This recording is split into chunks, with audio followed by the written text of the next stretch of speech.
नमस्कार, आप देख रहे हैं आज तक डिजिटल और मैं हूं आपके साथ अनूप आकाश वर्मा। और मेरे साथ हैं क्राइम जर्नलिज्म का सबसे विश्वसनीय चेहरा शम्स ताहिर खान। बहुत बहुत स्वागत है सर आपका। Thank you so much Anoop भाई। और हम बात कर रहे हैं कोलकाता रेप केस की। कोलकाता रेप केस जिसको लेकर बहुत सारी खबरें चल रही हैं, बहुत सारे अलग अलग दावे किए जा रहे हैं, जांच भी चल रही है, सीबीआई की भी जांच चल रही है, पुलिस ने भी कुछ दिन जांच की, लेकिन कहानी बहुत उलझी हुई लगती है। शम्स सर, मैं आपका एक वीडियो देख रहा था जो आपने क्राइम तक पर जो पब्लिश हुआ है। उस वीडियो में विस्तार से आपने कोलकाता रेप केस के साथ कई और चीज़ों को जोड़ा है। कुछ खामियां होती हैं जो प्रथम दृष्टया चाहे वो पुलिसिंग की तरफ से कहें या किसी भी केस की जांच की तरफ से, उसका भी आप एग्जाम्पल दे रहे हैं। आपने बदलापुर का एग्जाम्पल दिया और उससे आप फिर इसमें आप सुशांत सिंह राजपूत का जो मर्डर हुआ था, जिसे कोई भूला नहीं है, जो उनका निधन हुआ था, मौत हुई थी, जिसको मर्डर से भी जोड़ा गया, जिसको जादू टोने से भी जोड़ा गया, जिसको बहुत सारे एंगल उसके अंदर दिए गए। कोलकाता रेप केस को आप सुशांत सिंह राजपूत पार्ट 2 क्यों कह रहे हैं? ये मेरा सर पहला सवाल है। मैं दोनों बड़ी अलग चीज़ें हैं। ठीक है। कोलकाता की जूनियर डॉक्टर के साथ रेप और मर्डर हुआ है, लेकिन सुशांत सिंह राजपूत की मौत मर्डर है या सुसाइड, दो ही चीज़ें आई थी सवाल। उनमें से क्या आज 4 साल हो गए, इसका जवाब नहीं मिला। लेकिन मैंने क्यों कहा पार्ट 2, उसकी वजह है। जब मुंबई पुलिस ने शुरुआत में जाँच की, उसके बाद 40 दिन बीत गए थे, लगभग 38 दिन। पटना में एक एफआईआर दर्ज होता है, सुशांत के पिता दाखिल करते हैं। उसमें भी ये कहते हैं कि खुदकुशी के लिए उकसाने का मामला दर्ज होता है, मर्डर का वो भी नहीं कराते हैं। फिर उसके बाद जांच होती, रिया चक्रवर्ती को पकड़ा जाता है ड्रग्स के मामले में। उसके बाद मुंबई में फिर नेपोटिज्म, फिल्म इंडस्ट्री, ड्रग्स, जादू टोना भी आया था, मुझे याद है। सारी चीज़ें होती गई। और जब सीबीआई मुंबई पहुंची तो परेड शुरू हो गया था। एनसीबी जब पहुंची, नारकोटिक कंट्रोल ब्यूरो, तो परेड शुरू हो गया। बड़े बड़े फिल्म स्टार, नकुलप्रीत सिंह से लेकर दीपिका पादुकोण से लेकर सोहा अली खान, पता नहीं कौन कौन, ठीक है। और वो चलता रहा ये सब कुछ। केस पता नहीं कहाँ से कहाँ चला गया। सीबीआई उसके बाद लौट आती है। आज 4 साल हो गए। 14 जून 2020 को सुशांत की मौत हुई थी। 4 साल हो गए। अगस्त सितंबर में सीबीआई ने अपनी जांच पूरी कर ली थी। 4 साल से सुशांत सिंह मौत का सच, उसकी फाइल कहाँ है? उसी सीबीआई के पास। सीबीआई हेडक्वार्टर में पता नहीं कहीं धूल खारी होगी। तो क्या जब टैक्स पेयर के पैसे से ये सारी जांच होती है तो लोगों को जानने का हक नहीं है कि सुशांत सिंह राजपूत की मौत का सच क्या है? आज भी कोई नहीं जानता। अब तो फैमिली वाले भी खामोश हो गए। हाँ, मैं रोक रहा हूँ। तब जबकि सीबीआई के पास कोई जांच जाती है तो आदमी सुकून हो जाता है कि अब हमें न्याय मिल जाएगा। लेकिन मैंने सीबीआई की जांच की वजह से भी पार्ट 2 नहीं कहा। पार्ट 2 कहने का मेरा मकसद यहाँ पे ये था कि जिस दिन ये 8-9 अगस्त, बल्कि 9 अगस्त की शाम को कोलकाता जूनियर डॉक्टर की मौत की खबर उससे आरजे कार अस्पताल के बाउंड्री के बाहर आई, मीडिया तक आई थी। उसके बाद फिर जो तमाशा शुरू हुआ, जो सुशांत सिंह राजपूत के बारे में बात कर रहा हूँ, एक क्राइम इन्वेस्टिगेशन और जो क्राइम होती है ना, वो बड़ी दूसरी चीज़ होती है। अब उसके बाद जो अलग अलग थ्योरी, सोशल मीडिया, कहानियाँ, वो जब आती हैं तो मैंने इसीलिए पार्ट 2 कहा कि सुशांत सिंह राजपूत केस में यही हुआ। केस पता नहीं कहाँ से कहाँ चला गया, नेपोटिज्म से लेके, ड्रग्स से लेके, जादू टोना और पता नहीं क्या क्या। अब यहाँ पे आप देखिए कि कोई ऐसी चीज़ नहीं है जो इस केस के साथ थ्योरी नहीं तोड़, मतलब इसके साथ जोड़ा जा रहा है। लेकिन ये भी अकेला नहीं है। आप इस देश के जितने बड़े केस उठा लीजिए, कुछ एग्जाम्पल उंगलियों पे है। आप निठारी उठा लीजिए। जब निठारी उठा, सीबीआई ने जांच की, तब भी ये थ्योरी हुई ह्यूमन ऑर्गन, मानव अंगों की वो तस्करी होती है, यहाँ से किडनी निकाल कर फिर चंडीगढ़ के लैब में जाता है। क्या क्या हुआ निठारी केस के बाद में, क्या हुआ अंजाम पता है आपको। आरुषि केस ले लीजिए, उसमें तो पता नहीं हुआ कि वाइफ स्वीपिंग होती है या फिर और क्या क्या सारी चीज़ें लगी।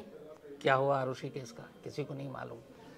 तो ये सारी चीज़ें, जब ऐसा कोई एक केस होता है जिसमें मीडिया ट्रायल शुरू होता है ना, तो अब जितनी भी थ्योरी है, जिसको जो मन कर रहा है वो थ्योरी को उछाल देता है। सोर्स ऑफ नॉलेज क्या है सर? सोर्स ऑफ नॉलेज क्या है? कोई बताए ना कहाँ से आती है। लेकिन ये जिम्मेदारी तो हर मीडिया की है ना, कि जो कुछ भी कह रहा। अब जैसे एक एमपी ने कहा कि सीबीआई को जांच करनी चाहिए कि इसमें ह्यूमन ऑर्गन की भी तस्करी हो रही है, कि आरजे कर अस्पताल में किसी ने पलट के पूछा कि ये बताइए कौन से ऑर्गन, आपके पास क्या सबूत है, आज आप क्यों बोल रही हैं? इससे पहले आपने कभी क्यों नहीं खुलासा किया? आज जब जूनियर डॉक्टर की मौत को लेकर इतना हंगामा हो रहा, तब आप ये सारी बातें करें।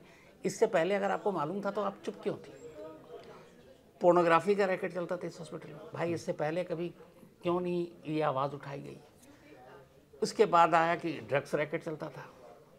तो वही चीज़ें हैं कि जो जब ऐसे चीज़ें मीडिया में आती हैं, हाईलाइट होती हैं, और यही खबर लगातार चल रही है 10 दिन से, तो फिर जितनी मुंह उतनी बातें, और उसके बाद केस कहीं से कहीं का चला जाता है। आज कोलकाता पुलिस ने कहा था संडे तक हम इसको, बल्कि सीएम ने भी उनके कहा था वहाँ के।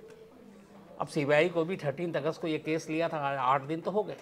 जो कोलकाता पुलिस ने एक गिरफ्तारी की थी, एक ही गिरफ्तारी हुई आज भी। आप ये देख लीजिए 9 अगस्त से लेके आज 21 अगस्त है, और वो है संजय राय जो मेन आरोपी है। उसके अलावा दूसरी गिरफ्तारी कोई हुई? लेकिन इसी में सर गैंगरेप की भी बात कही गई है ना, कि उसमें जो 151 मिलीमीटर जो सीमन की बात सामने आई, उसमें अब कहानी इतनी कंफ्यूज, वही जो जितने मुंह उतनी बातें, नहीं कहानी इतनी कंफ्यूज कि समझ नहीं आ रहा कि रेप है कि गैंगरेप है। अब इसका भी देखिए, जिन लोगों ने पोस्टमार्टम किया शुरुआत, जो आरजीकर हॉस्पिटल में हुआ है, वीडियोग्राफी हुई इसकी, पोस्टमार्टम करने वाले किसी डॉक्टर ने कभी कहीं आकर इस रिकॉर्ड पे ये कहा कि ये रेप या गैंगरेप?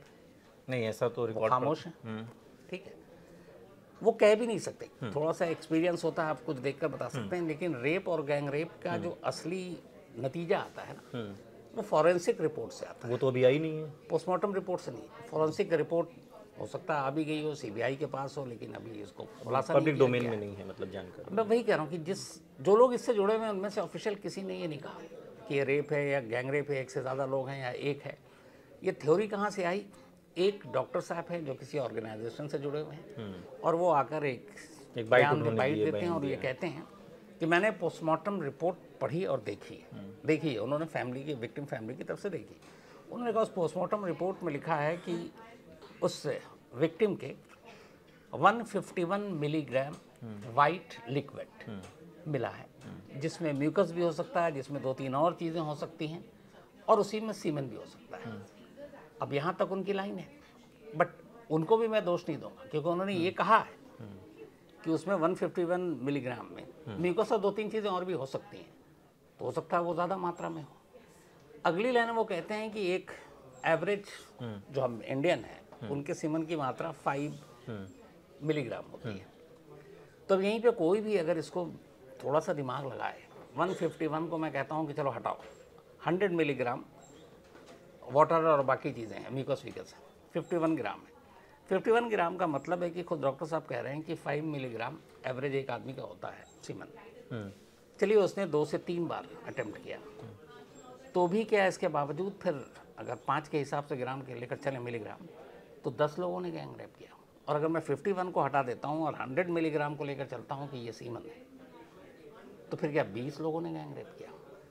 ये गलती जो जांच कर रहे हैं, चाहे वो शुरुआती कोलकाता पुलिस हो या सीबीआई की, नहीं है।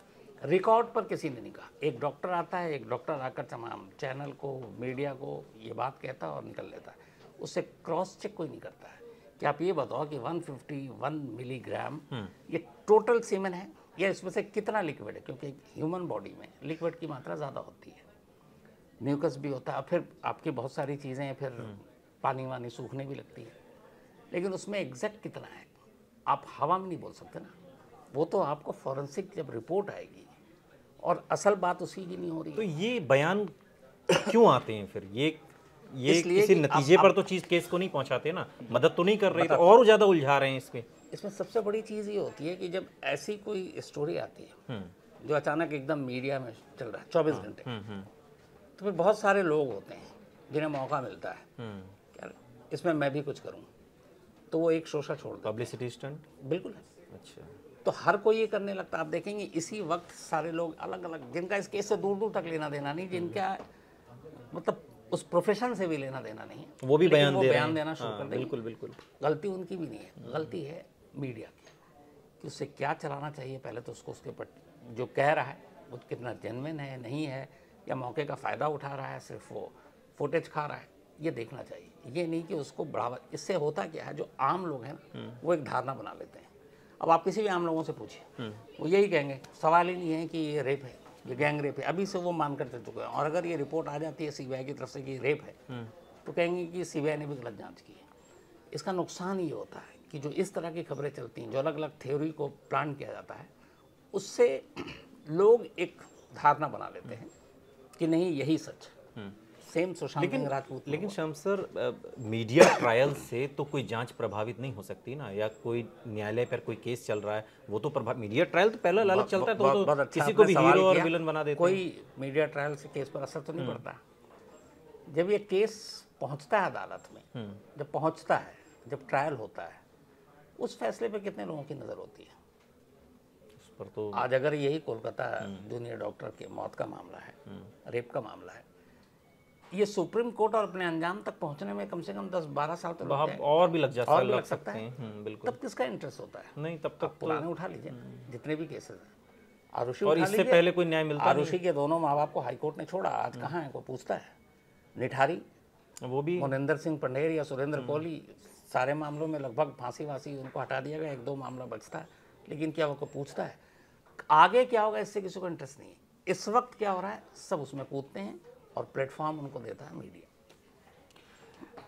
कहानी बहुत उलझी हुई आज नज़र आ रही है, क्योंकि जो आपका एनालिसिस है इस पूरे मामले को लेकर और डे वन से जो हम देख रहे हैं, लेकिन हम उस रात पहुंचते हैं जिस रात को ये घटना घटी है।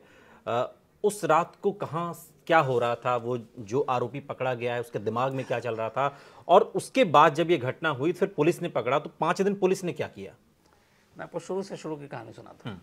जो अब तक की पूरी इन्वेस्टिगेशन हुई, जो शुरुआत कोलकाता पुलिस की, फिर सीबीआई की। 5 अगस्त ये वो तारीख थी जब खड़गपुर में एक कोलकाता पुलिस वेलफेयर एसोसिएशन था, वो उनका फंक्शन था। तो ये चूंकि एक सिविक वॉलेंटियर है, कोलकाता पुलिस से जुड़ा हुआ है, संजय रॉय जो आरोपी है, तो ये 5 अगस्त को कोलकाता से खड़गपुर गया, खड़गपुर के पास एक और जगह वहाँ पे गया, और 5 से लेके 8 अगस्त तक ये वहीं था। 8 अगस्त की मॉर्निंग को ये कोलकाता लौटता है। मॉर्निंग में आने के बाद इधर उधर रहता है, शाम तक ये घूमता फिरता है। फिर ये उस रात 2 बार आरजीकर हॉस्पिटल के चक्कर काटता है। इस दौरान में एक और सिविक वॉलेंटियर है जो कोलकाता पुलिस 4th बटालियन में काम करता है। ये दोनों रात को वहाँ से निकलते हैं, शराब पीते हैं, फिर सोनागाछी एक रेड लाइट एरिया है, वो वहाँ जाते हैं। वहाँ जाने के बाद उस रेड लाइट एरिया में उसका दोस्त तो ऊपर जाता है, ये नीचे रहता है, संजय राय नहीं जाता अंदर। थोड़ी देर के बाद वो आता है, फिर ये एक और जगह है, मैं नाम भूल रहा हूँ, वो भी एक रेड लाइट एरिया है, छोटा सा। दोबारा वहाँ जाते हैं, फिर उसका दोस्त ऊपर जाता है, ये संजय राय नहीं जाता। फिर थोड़ी देर के बाद जब ये वापस जा रहे होते तो एक महिला मिलती है, ये उसको छेड़ता भी है, उससे कहता तुम मुझे अपनी न्यूड पिक्चर दो तो मैं पैसे दूंगा। ये सब करने वरने के बाद ये दोनों फिर हॉस्पिटल आते हैं। वहाँ पे इन दोनों ने ही एक पेशेंट को एडमिट करा रखा था। एक की नेक्स्ट डे सर्जरी थी और एक की रात को एक्सरे कराना था, और ये अक्सर करते थे क्योंकि संजय राय उसी आरजीकर हॉस्पिटल के चौकी में ही पोस्टेड था, एक सिविक वॉलेंटियर के तौर पर। कायदे से वो एक ब्रोकर था, दलाल, जैसे होता ना एम्स वेम्स में जगह नहीं मिल रही, बेड नहीं मिल रहा तो कोई जाता मैं करा दूंगा, तो ये वही काम करता था। उसके बाद रात को ये हॉस्पिटल के पीछे जाकर शराब पीते हैं।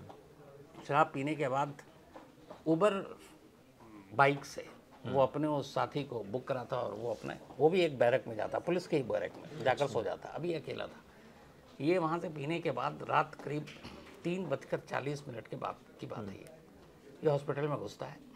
ये चूँकि हॉस्पिटल जाता रहता था इसलिए इसे मालूम था कि कहाँ क्या चीज़ है। अब यहाँ पे 2 चीज़ें जो कंफर्म होनी बाकी है कि जब ये सेमिनार हॉल गया तो क्या वो वहाँ सोने गया, क्योंकि इसे मालूम था कि सेमिनार हॉल में जो स्टाफ है वहाँ के वो रेस्ट करते हैं। तो ये जब पहुँचा तो इस वक्त वो लेडी डॉक्टर सो रही थी। एक तो शराब पिए हुआ था, नशे में था, 2 रेड लाइट एरिया से उसके दोस्त के साथ होकर आया था, वो सारी दिमाग में चीज़ें चल रही थी, पोर्न फिल्में वो देखने का आदी था। अब रात का सन्नाटा, करीब 3:45-4 बजे का वक्त, और 3rd फ्लोर पे पूरा सन्नाटा, सेमिनार हॉल में कोई नहीं, और सेमिनार हॉल का एक हिस्सा अंधेरे में डूबा हुआ, सामने एक लड़की सो रही है, उसके अंदर का हैवान जागा। और उसके बाद फिर जो कुछ हुआ, अगले 40 मिनट तक वो वहाँ रहा, और 40 मिनट के बाद वो हॉस्पिटल से निकलता है, और वहीं हॉस्पिटल से कुछ नज़दीक पर एक कोलकाता पुलिस का बैरक वहाँ जो पुलिस वाले ड्यूटी करके आके आराम करते हैं, चूँकि वो पुलिस वालों को जानता था, पुलिस वाले ही मानते थे हमारे लिए काम करता है, वो वहीं जाकर सो जाता है। अब जब सुबह 6 बजे पहली बार हॉस्पिटल के एक स्टाफ की नज़र पड़ती है सेमिनार हॉल में उस बॉडी पर जब पड़ती है तो पहले इधर उधर लोग देखते हैं, बाकी स्टाफ आते हैं। अब यहीं से कोलकाता पुलिस के ऊपर जो नाकामी का भी दाग लगा ना, कहानी यहीं से शुरू हो जाती है। 6 बजे बॉडी मिली, कायदे से पुलिस चौकी बराबर में ही है, किसी को एक इन्फॉर्म करना चाहिए था, नहीं किया। 6 से 7 बज गए। इस 6 से 7 के दौरान में उस हॉस्पिटल का क्या मेडिकल स्टाफ, क्या नॉन मेडिकल स्टाफ, क्या सिक्योरिटी गार्ड, क्या सफाई कर्मचारी, जितने जो भी मौका मिला सेमिनार हॉल में बात फैली वो सब घुसते गए। और जो सबसे बेशकीमती सबूत इकट्ठा करने वाली जो जगह थी उसको वो डिस्ट्रॉय हो गया। 7 बजे सुबह आप प्रिंसिपल को कॉलेज के घोष बाबू को फ़ोन किया जाता है हॉस्पिटल से। उनका घर इस हॉस्पिटल से करीब आधे घंटे की दूरी पर था, एक बागान करके कोई एरिया, वहाँ रहते हैं। जैसे ही उन्होंने सुना, उन्होंने कहा मैं आता हूँ, आधे घंटा लगता है, तैयार व्यार हो शायद। 8 बजे वो हॉस्पिटल पहुँचते हैं। 8 बजे आने के बाद अब भी लाश वहीं पड़ी है। लाश वहाँ पड़े होने की भी एक वजह है कि भाई उसका ट्रीटमेंट कर सकते थे कुछ, तो चूँकि मौत हॉस्पिटल में हुई, सारे डॉक्टर थे, तो उन्होंने उसी वक्त देख लिया था नब्ज़ और धड़कन कि अब जिंदा नहीं है। तो फिर लाश को उठाने का मतलब नहीं था, फिर ये भी था कि सबूत बर्बाद ना हो। तो अब प्रिंसिपल आते हैं, प्रिंसिपल देखते हैं, उसके बाद अब प्रिंसिपल साहब 8 बजे पहुंचते हैं। 1 घंटा और बीत गया। 9 बजे पहली बार पुलिस को अब इन्फॉर्म किया जाता है, यानी डेड बॉडी मिलने के 3 घंटे के बाद पुलिस आती है, देखती है। पुलिस वाले करीब 11:30 बजे एक रिपोर्ट दर्ज करते हैं अननेचुरल डेथ की। अच्छा। जबकि कायदे से उस वक्त FIR दर्ज होनी चाहिए, और चूंकि ये हॉस्पिटल कैंपस के अंदर हुई है तो ज़रूरी नहीं है कि आपका कोई रिलेटिव FIR करेगा। ये लॉ है, कानून है कि जिसके अंदर हुआ है उस बिल्डिंग का कोई भी एक जिम्मेदार अफसर जो जुड़ा हुआ वो कर सकता है। किसी ने किया नहीं। इधर पहली बार 10:53 पर सुबह हॉस्पिटल से पेरेंट्स को फ़ोन जाता है। जो डॉक्टर पहला फ़ोन करता है वो कहता है कि आपकी बेटी की तबीयत ठीक नहीं है, आप हॉस्पिटल आ जाइए, कहकर फ़ोन काट देता है। अब कोई भी माँ परेशान हो गई है, बिल्कुल जाहिर सी माँ उसी नंबर पे वापस रीडायल करती है। कहती क्या हुआ मेरी बेटी को, तो वो कहता है कि आप बस जल्दी हॉस्पिटल आ जाइए। फिर ये तीसरी बार डायल करती है तो कहता आपकी बेटी ने सुसाइड कर लिया।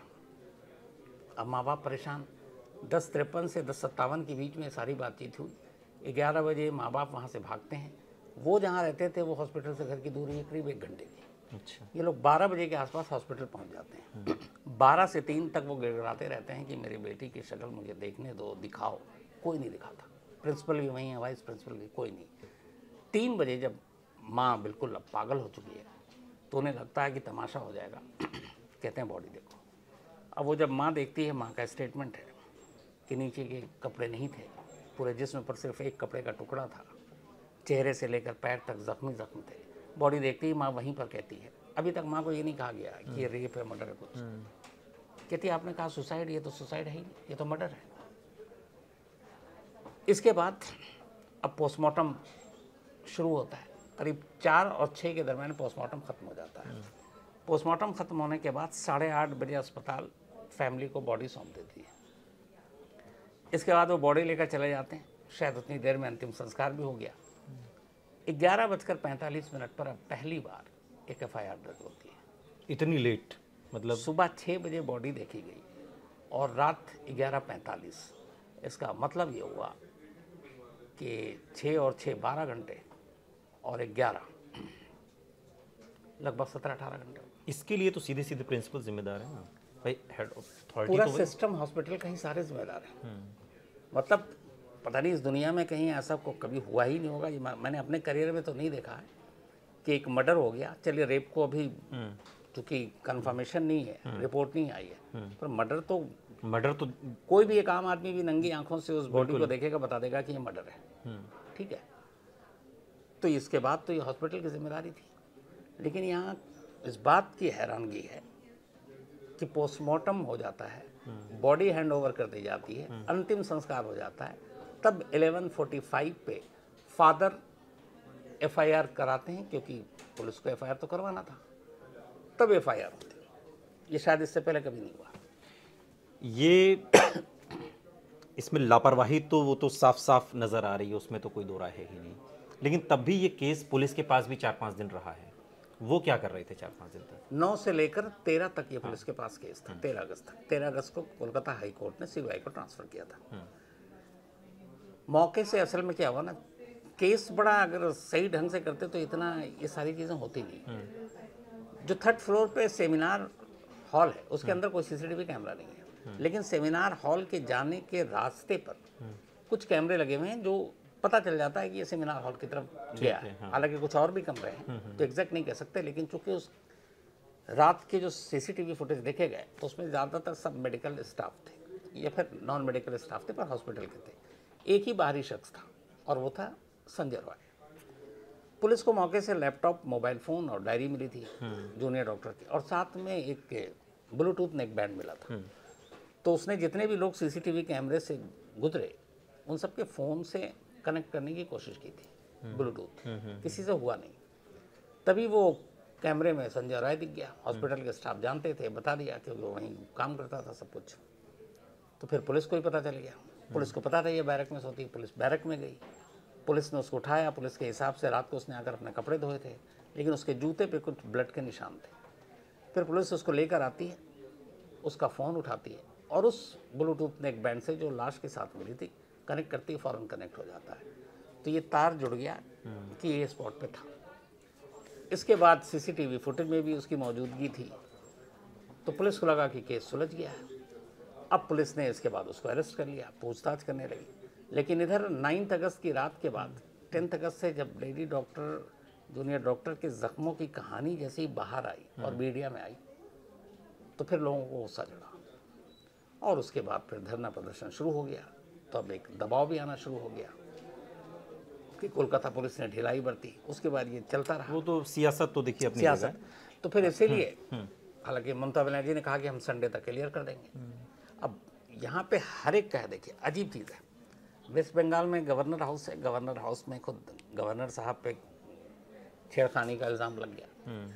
जो पश्चिम बंगाल की सबसे पावरफुल चीफ मिनिस्टर हैं ममता बनर्जी, वो कहती हैं कि हम एक हफ्ते में उसको फांसी पे चढ़ा देंगे, जबकि वो बेहतर जानती हैं कि एक हफ्ते में पॉसिबल ही बिल्कुल बिल्कुल सही बात एक हफ्ते में तो आप चार्जशीट भी दाखिल नहीं कर बिल्कुल पाएंगे। सही बात है। तो ये भी हो गया। जो कोलकाता के पुलिस कमिश्नर हैं गोयल साहब, उनके ऊपर ये इल्ज़ाम है कि इससे पहले उन्होंने एक 2013 का केस हुआ था कामदुनी, ये सेम केस था गैंग रेप। उस केस की उन्होंने ऐसी हवा निकाली कि 9 में से 7 बरी हो गए। ठीक है, प्रिंसिपल साहब 3 घंटे तक खबर ही नहीं करते हैं किसी को, और इनके ऊपर खुद करप्शन का इल्ज़ाम है कि आरजीकर हॉस्पिटल में जब प्रिंसिपल की मतलब बहाली के लिए इंटरव्यू हो रहा था तब इनका नंबर 16वां था और रातों रात ही फिर प्रिंसिपल बन गए। और करप्शन के शुरू से इल्ज़ाम लगे, आज तक इन पर कुछ हुआ नहीं। तो ऊपर से नीचे तक इतने सारे अब तो इसमें और भी इसमें आरोप लग रहे हैं, अंगों की तस्करी की और ये तमाम चीज़ें लग रही है, लेकिन मैं उस पर नहीं जाना चाहता। वो वैसे ही बहुत सारी कहानियाँ इसमें चल रही हैं। सवाल ये है कि पुलिस ने जो भी इस पर रवैया अपनाया, लेकिन उसके बाद जब सीबीआई को केस जाता है तो एक आम जनमानस में एक ऐसी भावना है कि साहब कहते हैं ना कि डिमांड भी करते हैं सीबीआई को सौंप दो, सीबीआई को सौंप दो, फला के सीबीआई को सौंप दो। ये भरोसा है कि अब जो होगा इसमें सब चंगा होगा, अब इसमें हमें न्याय मिल जाएगा। सीबीआई की जांच किधर जा रही है सर? इतने दिन तो सीबीआई को भी हो गए, उस पर भी एक ये है कि भाई वो क्या कर रहे हैं? 2 चीज़ें, सीबीआई जो जांच कर रही है जाहिर सी बात है ये पब्लिक डोमेन में है नहीं कि वो क्या क्या कर रहे हैं, और ये बड़ा बेसिक होता है। जो मीडिया में रिपोर्ट आती है वो सब सोर्सेज से आती है और ज़रूरी नहीं कि सब सही हो। तो आज 8वां दिन है सीबीआई को। 13 को हाई कोर्ट ने कहा था, 14 को उन्होंने ये केस टेक ओवर किया था और 14 से ही वो कस्टडी में इनके पास संजय राय। लेकिन अगर आप पैटर्न देखें पिछले 8 दिनों का तो आपको केस को आसानी से समझ सकते हैं। 8 दिनों में ये हुआ है कि जो कोलकाता पुलिस ने जिस संजय राय को गिरफ्तार किया था उसके बाद सीबीआई पिछले 8 दिनों में एक इकलौती अगर कोई कस्टडी में है तो वही संजय राय है जो कोलकाता पुलिस ने पकड़ के लिया। डन। दूसरी कोई गिरफ्तारी नहीं हुई। प्रिंसिपल के ऊपर सारे इल्ज़ाम लगे हैं और ये सारी चीज़ें एफआईआर दर्ज होने से लेकर सारी बातें। तो जो सबसे लंबी पूछताछ हो रही है वो उसी प्रिंसिपल से हो रही है पिछले 4-5 दिनों से लगातार, और यही ब्रेकिंग न्यूज़ चल रही है। आज 10 घंटे, आज 12 घंटे, आज 17 घंटे पूछताछ हो रही है। हालांकि इतने घंटे पूछताछ होती नहीं है, बस एक बार वो अंदर जाता है और जब तो क्या पूछते हैं? एक बार जैसे आप सीबीआई के बिल्डिंग में गए और बाहर निकले तो हर रिपोर्टर वो टाइम नोट कर लेता है। 10 बजे गए, 6 बजे बाहर आए तो इसका मतलब 8 घंटे पूछताछ हुई। होती है आधा 1 घंटा। अच्छा, इससे ज़्यादा क्या करेंगे? बैठा के रखते हैं, वो वही दिमाग को थकाते हैं, मेंटली टॉर्चर वही हो जाता है। तो उनके भी ऑफिशियल गिरफ्तारी नहीं हुई है इस केस में। कोई दूसरी अभी तक ऑफिशियल गिरफ्तारी नहीं हुई है। जो उस रात जो कुलीग थे 4 लोग डॉक्टर के, उनसे पूछताछ हुई है, लेकिन इस मामले में अभी तक कोई एक शक के घेरे में अगर कहें संजय राय के अलावा कम से कम अभी तक तो कोई सामने है नहीं। प्रिंसिपल से अगर लगातार 4-5 दिन से पूछताछ हो रही है तो शायद हो सकता है कि जो पूरे हॉस्पिटल और ये जो एविडेंस है, सेमिनार हॉल से लेकर एफआईआर में देरी से लेकर पोस्टमार्टम पहले कराना और फिर हैंडओवर बॉडी को इतनी जल्दी करना, फिर बॉडी का भी अंतिम संस्कार जल्दी करवा देना और फिर रात को आखिर में जब सब काम हो गया तब 11:15 बजे एफआईआर दर्ज कराना, तो इन सब चीज़ों के पीछे और 7 बजे प्रिंसिपल को ये खबर दी गई, 7 से 9 प्रिंसिपल साहब ने किस किस से बात की, क्या बात की, तो इन सारी चीज़ों की बातचीत अब पूछताछ हो रही तो बहुत मुमकिन है।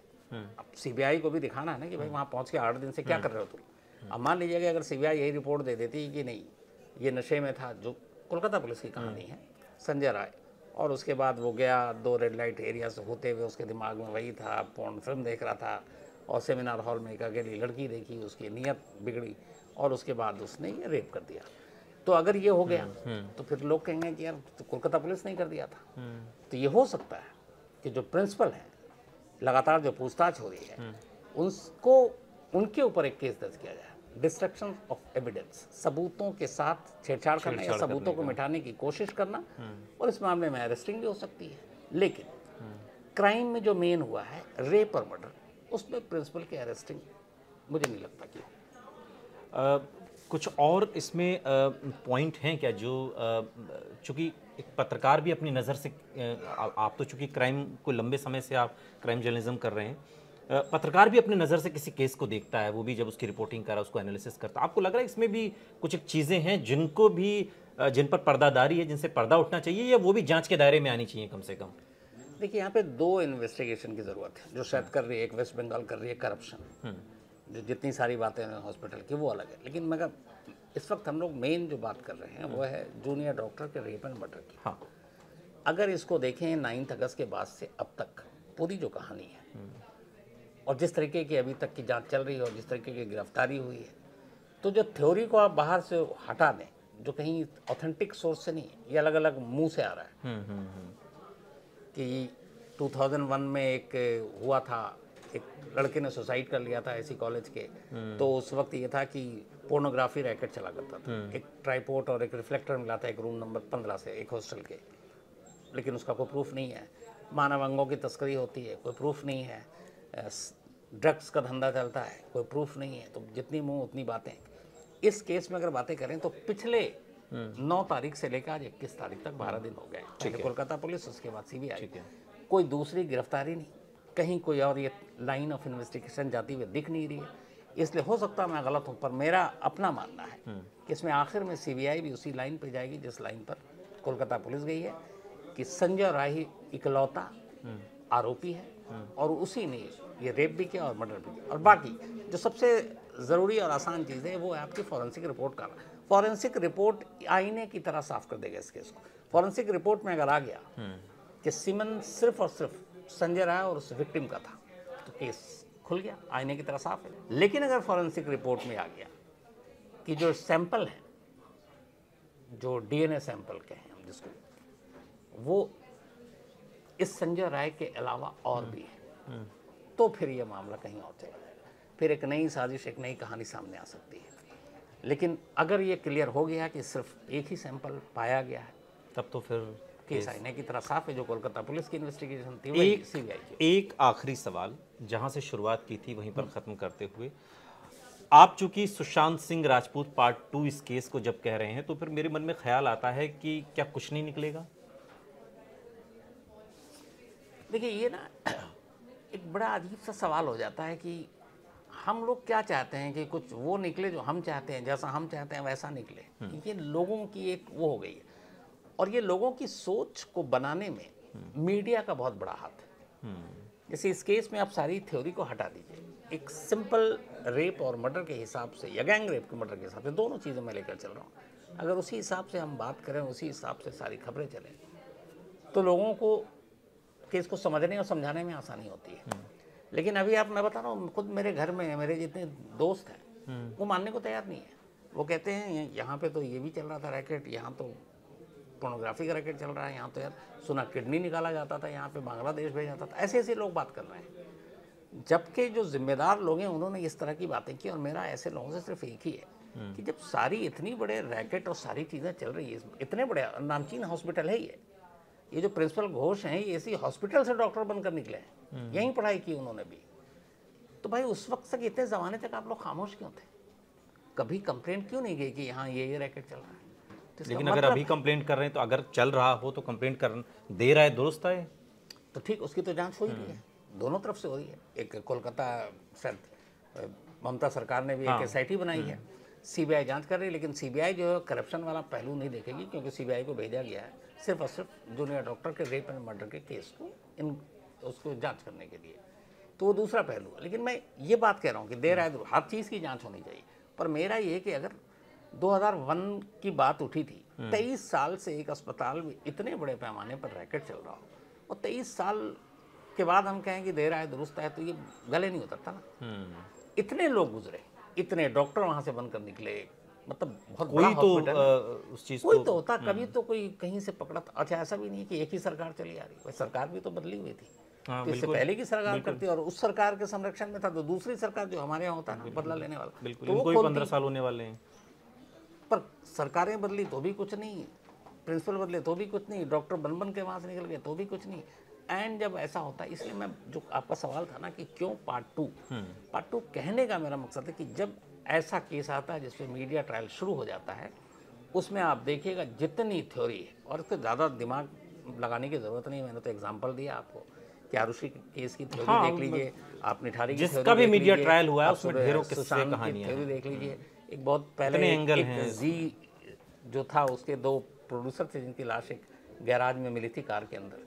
उस वक्त थ्योरी चली थी कि कीटनाशक दवा है तो क्या कार्बन मोनोऑक्साइड है, क्या मतलब होता क्या है, जब तक केस सॉल्व नहीं होता ना, हर कोई एक अपने एंगल से एक स्टोरी करता है, क्योंकि दिन भर आपको स्टोरी भी तो देनी है, और उस चक्कर में स्टोरी कहीं से कहीं निकल जाती है, और फिर उसके बाद याद भी नहीं रहता जब केस होता है। और उसमें हमारी एजेंसियां भी मदद करती हैं कि भाई चलो अब हो गया, वो भुला देती हैं। ये नसीहत मीडिया के लिए भी है। हाँ बिल्कुल है, कि उसके बाद वो भूल जाती हैं। आप ये देखिएगा आपकी, अब हो सकता है कल सीबीआई को सुप्रीम कोर्ट में स्टेटस रिपोर्ट देनी है, अगर वो पब्लिक हो गई तो ठीक, वरना वो सीलबंद लिफाफे में होगी और पता ही नहीं है, तो फिर आप अंदाज़ा लगाते रहिए कि इस रिपोर्ट में क्या। आप देख लीजिएगा कल परसों से वो भी आ जाएगा कि सीबीआई ने इस रिपोर्ट में ये कहा, एक ने कहा नहीं, ये कहा, एक कहेगा वो कहा, और तमाम यूट्यूबर हो गए वो अलग अलग स्टोरी बताते हैं। एग्जाम्पल देता हूँ आपको, जब सीबीआई किसी से पूछताछ करती है बड़े बड़े केसों में, तो आपने देखा होगा हर अखबार में, न्यूज़ चैनल पे एक बहुत वो चलता है कि सीबीआई ने उससे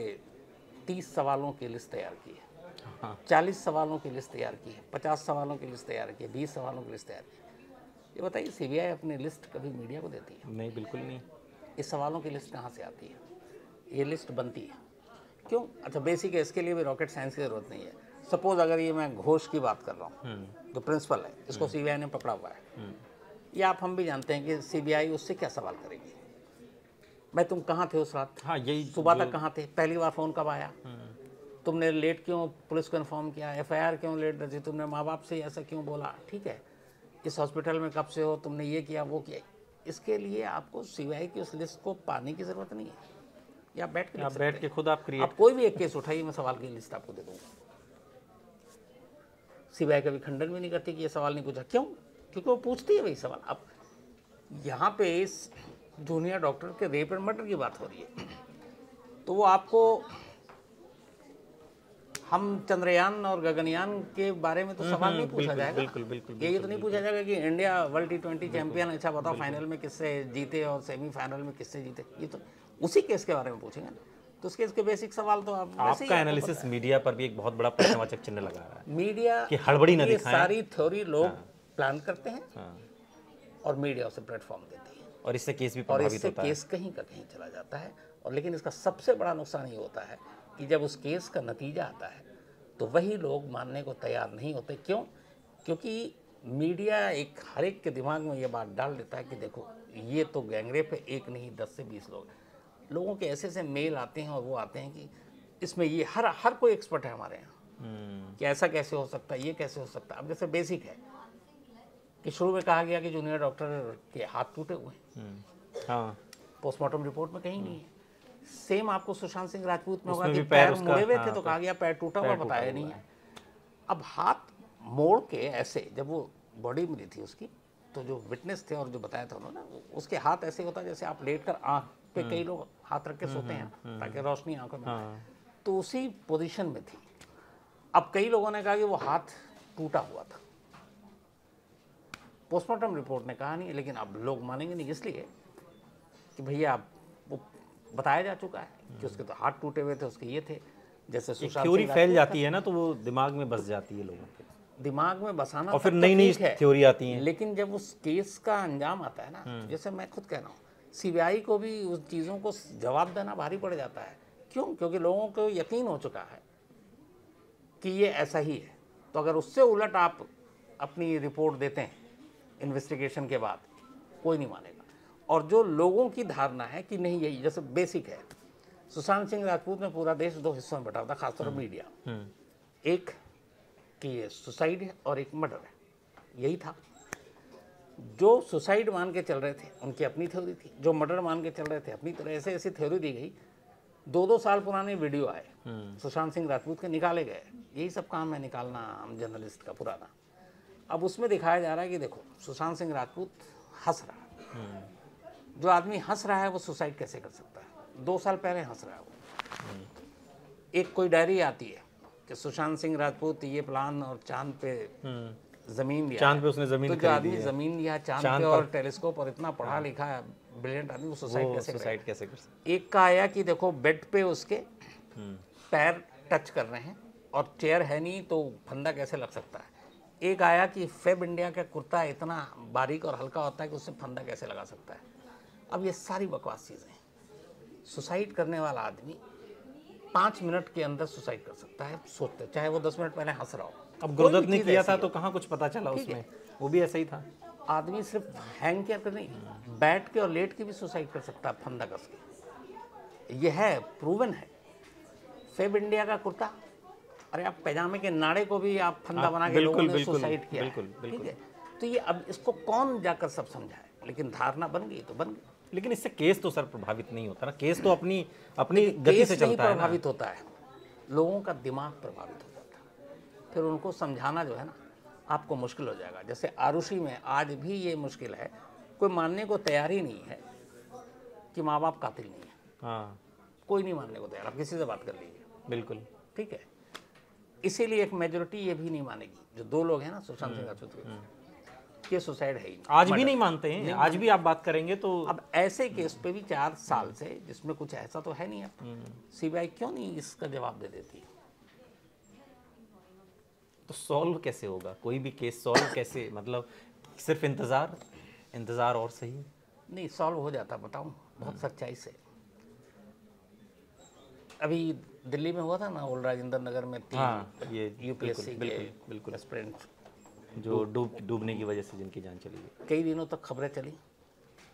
आज आपको याद है कुछ उसमें क्या हुआ? अभी अब आज कितने तो, अंदर थे, कितने आज बाहर तो, आए हैं, आज क्या हुआ? आज उसमें कोई अपडेट ऐसा लगातार अब थोड़े करके हम भूल जाएंगे। हाँ, भूल जाएंगे बिल्कुल। अभी कोई एक दूसरी स्टोरी आएगी बड़ी, कोलकाता को हम भूल जाएंगे। हम ये भी भूल जाएंगे कि इसमें संजय राय था, रेप था, गैंग रेप था, प्रिंसिपल क्या था, बाकी क्या था, सब भूल जाएंगे। तो ये जो कह रहे हैं ना कि कैसे वक्त भुलाता है, एक नई कहानी आती है, हमें वो भुलाती है और हम आगे बढ़ जाते हैं, पीछे की कहानियों को भूल जाते हैं। तो ये ऐसा कोई मुश्किल नहीं है। अभी थोड़े दिन रुक जाइए, मुझे लगता है 2-4 दिन, शायद ज़्यादा, या 5 दिन, कुछ और आ जाएगा। कोलकाता की कहानी भी भूली बिसरी यादें, और यही होता है और यही होता रहा। बहुत बहुत शुक्रिया सर, थैंक यू इस सो तमाम मच। विस्तार से आपने कोलकाता रेप केस को बताया, और जो नसीहत है वो मीडिया के लिए भी है। और शम्स साहब ने बहुत बारीकी से उस बात को कही है, और समझने के लिए इशारा काफ़ी है, और हमने तो विस्तार से कह दी है कि आप लोग इधर उधर की कहानियों में ना आए। केस जैसा है वैसा कभी कभी मीडिया के हिसाब से नज़र नहीं आता, लेकिन जब एक नतीजे तक पहुंचेगा, जब बताया जाएगा ऑफिशियली, वही अंतिम और परम सत्य होगा। यहां रुक रहे हैं, लेकिन आप कहीं जाइएगा नहीं, बने रहिए हमारे साथ, देखते रहिए आज तक डिजिटल।